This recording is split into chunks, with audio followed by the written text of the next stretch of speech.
So yesterday we discussed about artifacts, and artifacts are also problems, like problems in the sense like the unwanted waves if seen on the polysomnography.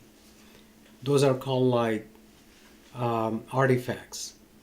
But here we have to understand nothing is malfunction, nothing problem. There is no broken equipment devices or there is no other problem. Everything looks good. The equipment, everything are good, okay, working. But if the polysomnograph has like unwanted waves, then that is called artifact. But today we are going to see completely different situation. Today we are going to see like the problem. I mean the equipment malfunction means the equipment is broken. Okay, what happens if the wire is broken? If the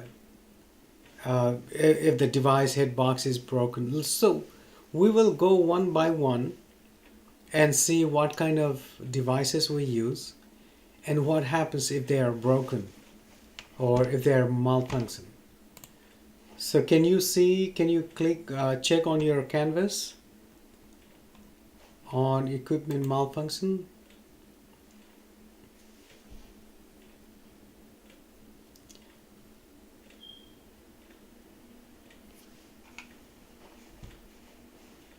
And Yes, also, I read it. okay, so at the first you see there's a equipment malfunction and then there's a PowerPoint. If you click on the PowerPoint, you'll get a PowerPoint on that. Did you find it? Yes. Okay. Now let's go through that PowerPoint, how it looks like.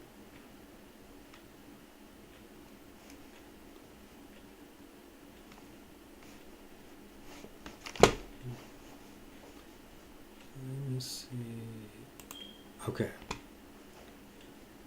So here, this is called CPSCT prep course equipment malfunction.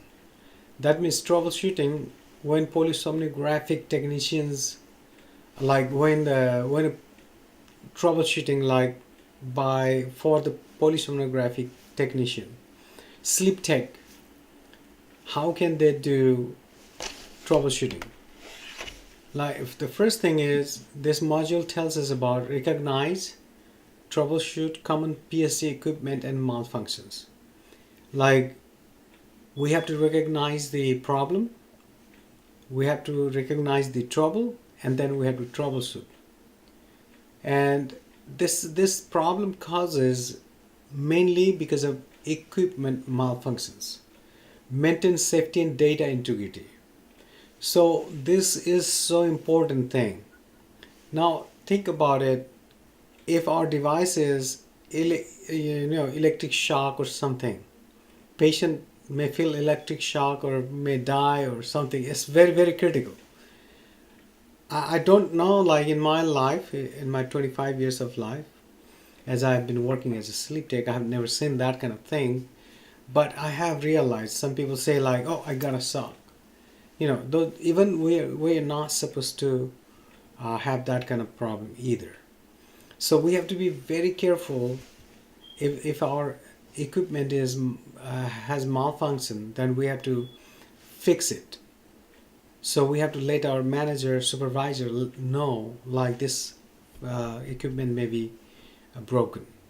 So the technician must know that.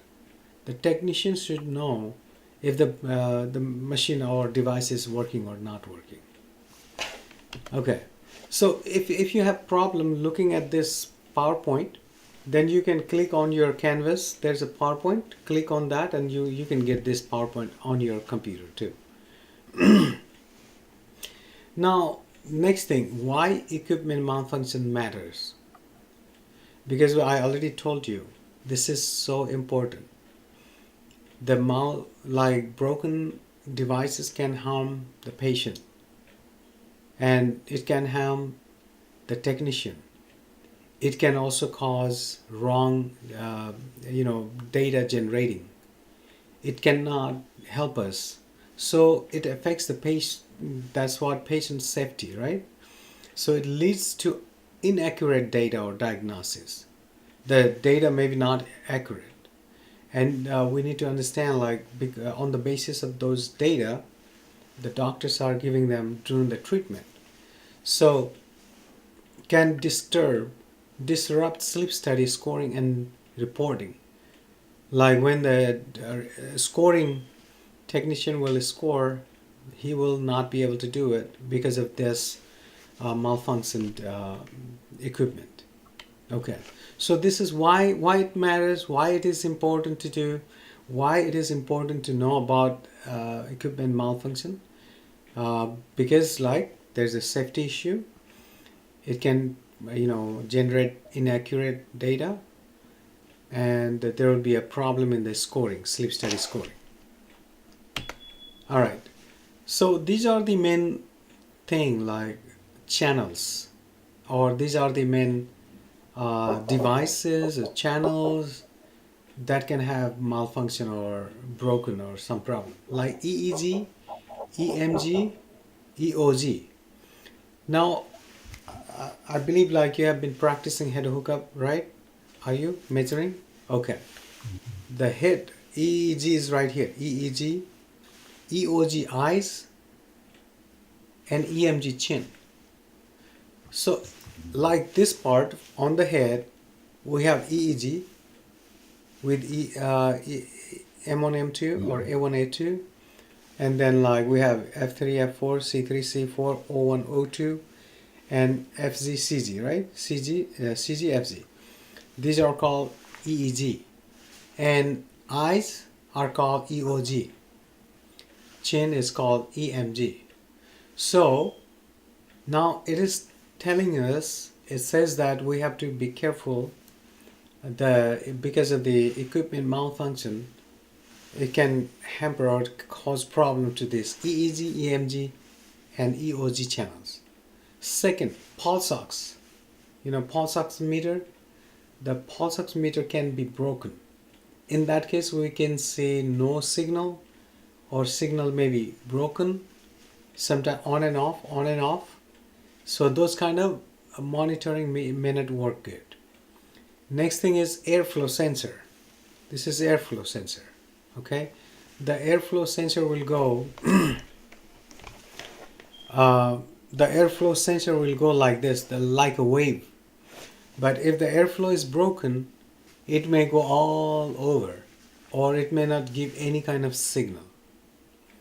Next one is respiratory belt. The belt also, I'm having a hard time. I'm trying to remember.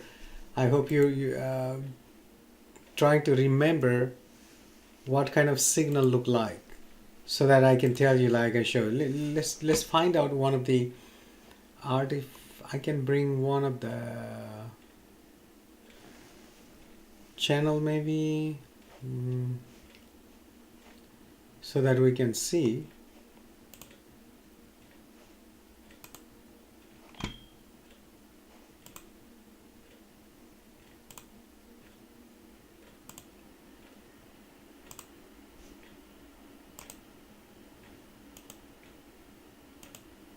Okay, on this one here you see, like, all these channels. There's green EEG, blue EOG eyes, and red EMG, or this black is EMG. Three different types of channel, and it has only this. And then comes snore, that's called EMG. T-flow, thermistor flow, that breathing, and then goes more, but this one also does not have complete channel.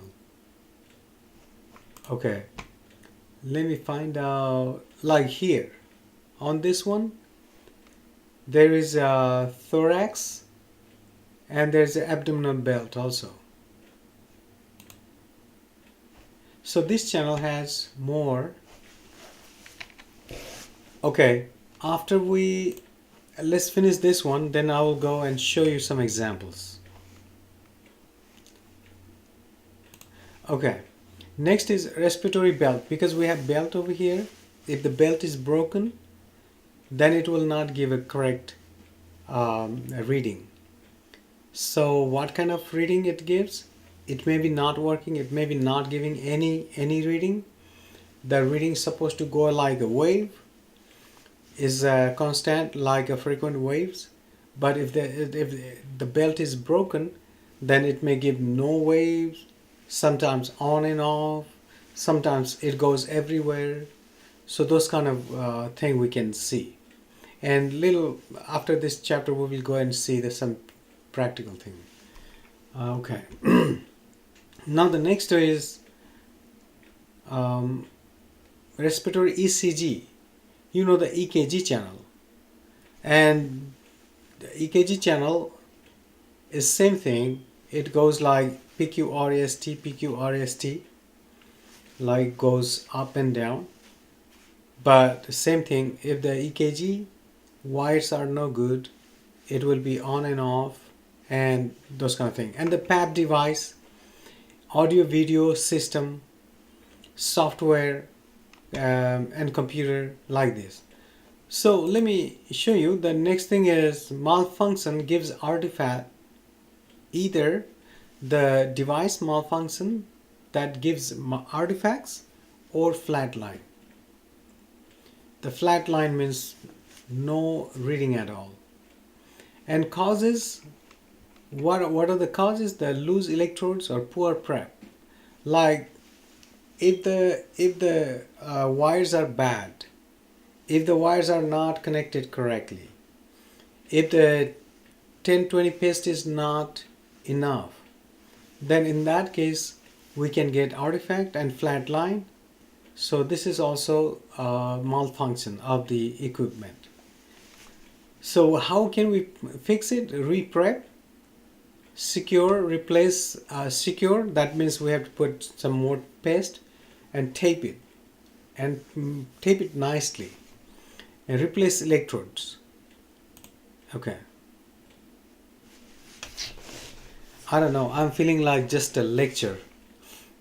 I don't know, you are you getting it or not? Yes, I'm good. Okay. Because this is become like a lecture thing. I normally, wanted to go with the practical thing, so it's getting difficult for me. But I will try. Let's see if I find any kind of example. Um,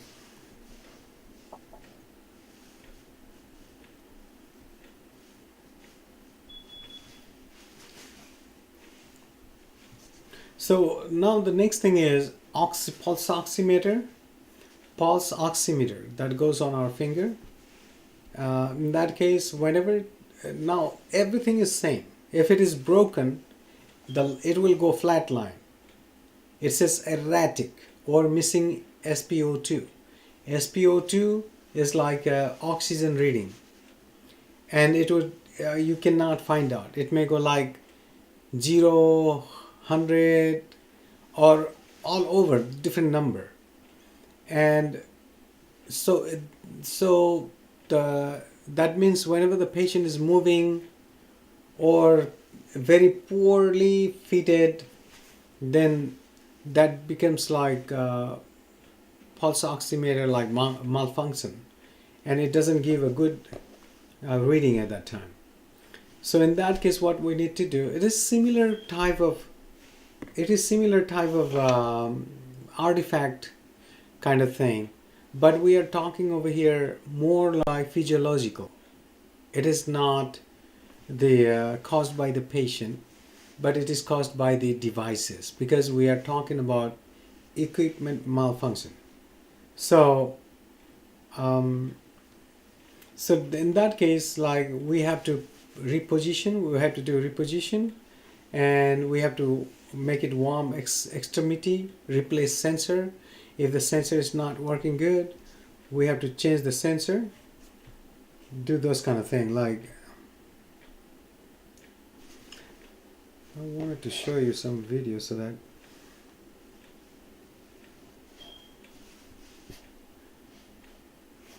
okay. So today the chapter is like equipment malfunction.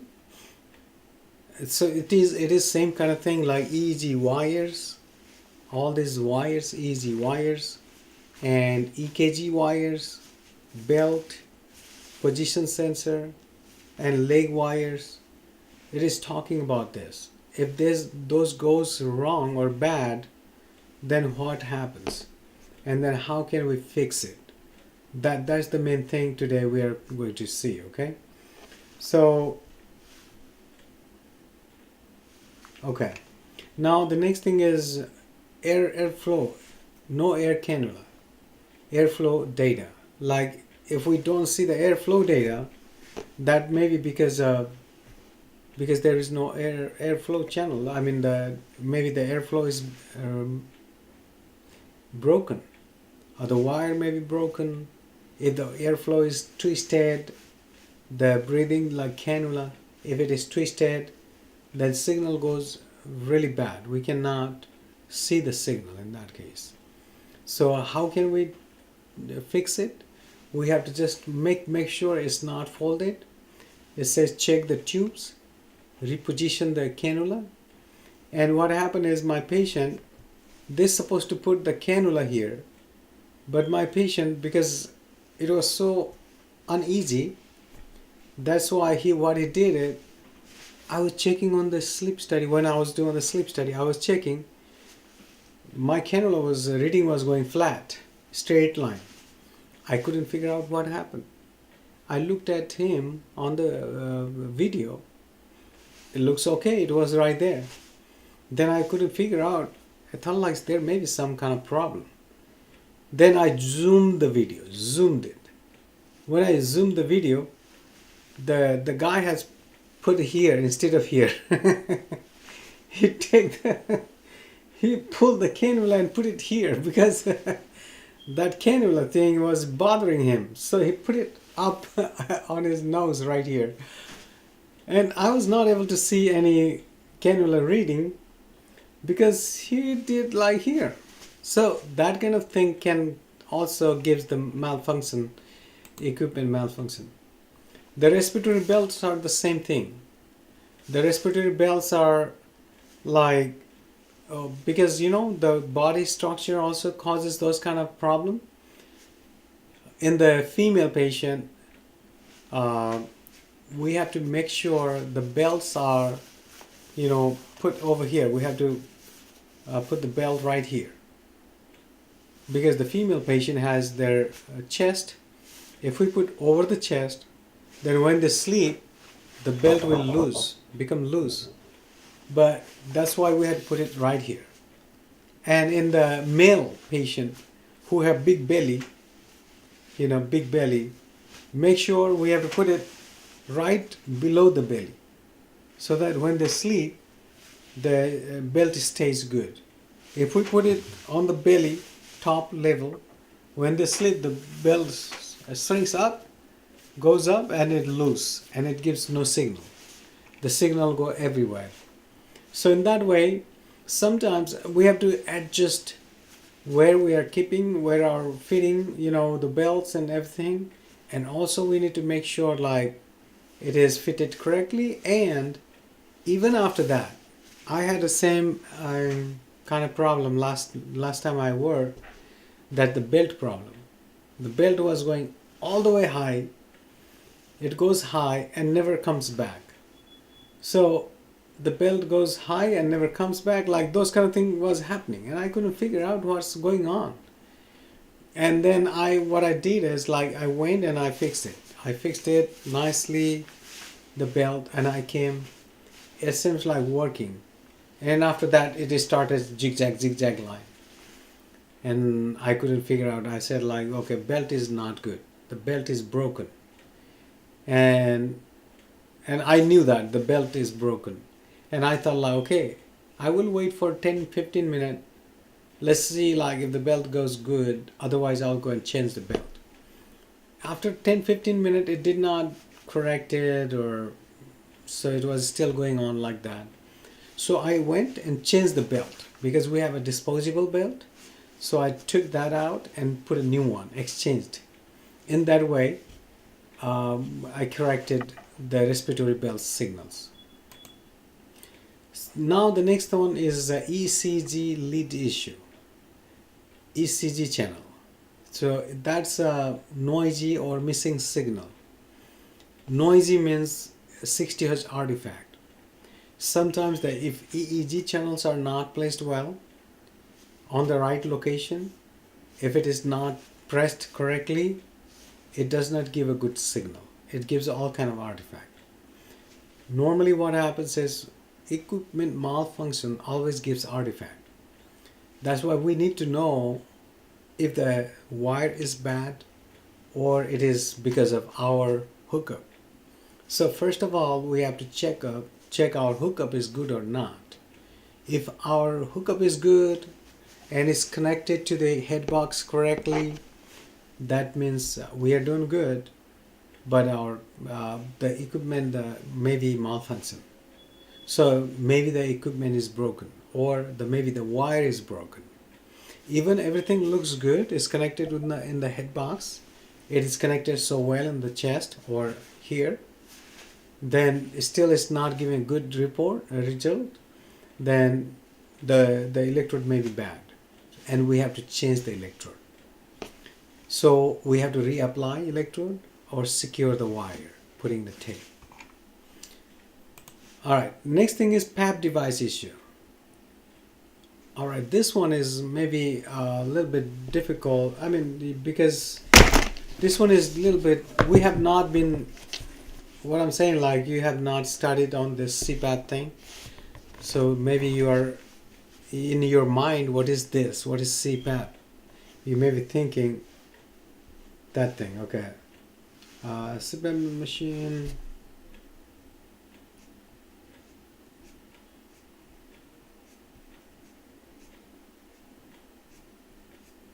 Have you ever seen people using the CPAP machine when they sleep at night? Yeah, I think last time you showed me the video Okay. they took at home and just Right. do the test at home like that. Yeah, yeah. So those CPAP machine, if that CPAP machine is having some kind of problem, the main problem can be there's a filter problem. If filter is old, the CPAP machine beeps. If there is any kind of problem, if the mask is not fitted correctly, like here you can see. Let me do like this. Check this out.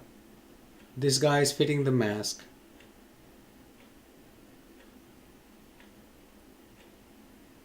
Okay, this guy is fitting the mask, and if this mask is not fitted correctly, then he may not feel comfortable. Now this mask, wow, this is interesting. This is not the real CPAP mask though, but it is. This is really interesting. Okay, you see, this is different kind of mask, and this is how it's supposed to be fitted. Okay.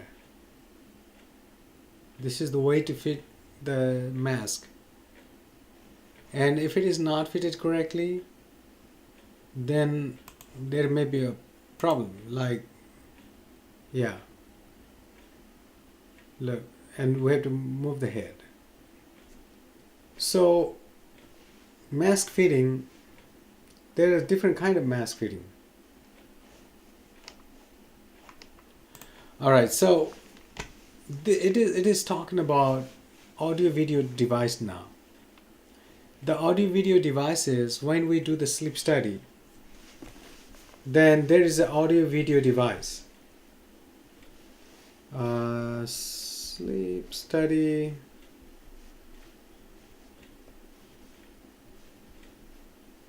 Yeah, I showed you the sleep study monitoring last time.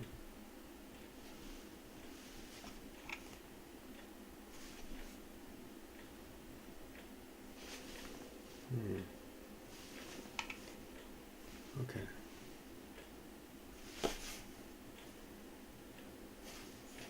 Yeah, the last time I showed you how to do the sleep study, um, and we have audio video monitoring also. All the technicians, once once the patient sleep, they go to their own room and then they monitor with the audio video. If the audio video camera is not working, if the wire is bad, so we record everything. But if the camera is bad, or then we cannot record. So we need to make sure everything is working properly. And if there is any kind of problem, we need to let our supervisor know that there is a problem. Okay. All right. This is like audio video thing, and computer software also. There is a malfunction can happen that can freeze the audio video, or that can freeze the polysomnography. Actually, I'm kind of like focusing over here. That's why I've been looking at this. Like you see, this is the hookup. Doing some hookup, leg wire.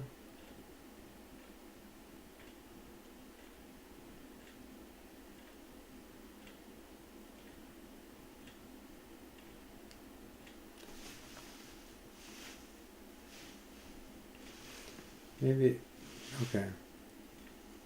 Now after the hookup, the patient look like this.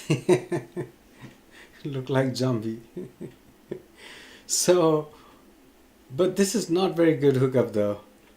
I'm sorry to say that, but it doesn't look that good, because patient is going to be very, very upset. Oh my goodness. Leg hookup, all this wire belt. See the belt? This is the belt, like the white belt, and the cannula. Look, this is cannula. Thermistor. This is called thermistor. And if the thermistor is bad, it gives so bad signal. It goes everywhere in the polysomnography. Now the patient is going to be hooked up like this. And patient is going to be hooked up in the head box, and we run the sleep study. So that software is called, there's a different types of software. Very common softwares are Alice and Excel Tech and Biologic. There are many. Nihon Koden, that's another. There's several, Cadwell, and there are so many softwares. Just like Google software, just like Windows, and like Word, and like different kinds of software. Like there are many software that can run sleep study. The most common one is Alice. Wherever you go, mostly you will see Alice software, and that is designed by Respironic. And you can also see Nihon Koden. They design one kind of, and Excel Tech is very common also. So there may be a problem of software, and we can't do nothing. Like we have to report to our supervisor, or to our supervisor and IT. Now here is another thing. What we do when there is a problem? What are we supposed to do? First, observe. Just keep looking, observe, monitor. What is going on? Second, identify. Identify, like, what is the problem? There may be EKG problem, there may be EEG problem, or EMG, or leg wire, or respiratory. All those channels. Observe, monitor each channel, and then identify what is the problem, and find out non-invasive fix. That means fix it if you can fix it. If you cannot fix it, note down, document everything on the computer. You can type it. You can type like thermistor is not working good. It seems like broken thermistor.